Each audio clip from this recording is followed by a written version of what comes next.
চল চল চল চল। এই তোরা সবাই চুড়িদার পরেছিস, আমাকে বললে আমিও আনতাম রে। এই রিঙ্কি, তোর কাছে হবে রে? আমার কাছে আছে, কিন্তু তোকে দিতে পারবো না রে, কারণ ওই জামাটা পরে আমি একটাও ছবি তুলিনি। সরি বান্ধবী। ও ঠিক আছে। বর্ষা, তোর চুড়িদার? আমি এনেছি, কিন্তু তোর গায়ে হবে না। তাহলে দে না রে, আমি ট্রাই করে দেখি। আরে ফেটে যাবে বোঝ। কিন্তু তোদের গুলো তো গায়ে হবে রে। আমি আনিনি রে ভাই। নিজে একটাও জামা নিয়ে আসবে না, খালি লোকের কাছ থেকে চেয়ে চেয়ে নেবে। আনলেও দিতাম না। আরে বান্ধবী, তোকে এটা পরেই ভাল লাগছে। চল চল চল চল।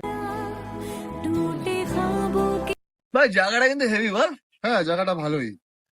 একটা গার্লফ্রেন্ড থাকলে এই চলে চ ভাই চ চ চ। এই তুই কি বলে এসছিস? ফুল প্যান্ট বলা তোর? তোরা দুজনেই জিন্সের প্যান্ট পরে আসছিস, আমি আনতে ভুলে গেছি রে। এ ভাই, তোর কাছে আছে জিন্সের প্যান্ট? আছে একটা এক্সট্রা আমার কাছে। দে না আমাকে। তো দাঁড়া, আমি নিয়ে আসি। আরে দাঁড়া, তোর 34 কোমর, ওর 28 কোমর, ওর তো নাইটি হবে। হবে না, কি করবি এবার?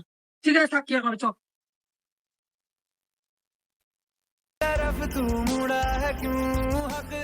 কি হলো আয়? চল। আরে বন্ধু, চল চল আরে চল, চল। গরমকাল হাফ প্যান্ট ঠিক আছে। একটা কঠিন বাস্তব কি জানো, মেয়েরাই মেয়েদের সব থেকে বড় শত্রু হয়। প্রসঙ্গ যখন বন্ধুত্বের, তখন ছেলেরাই সেরা।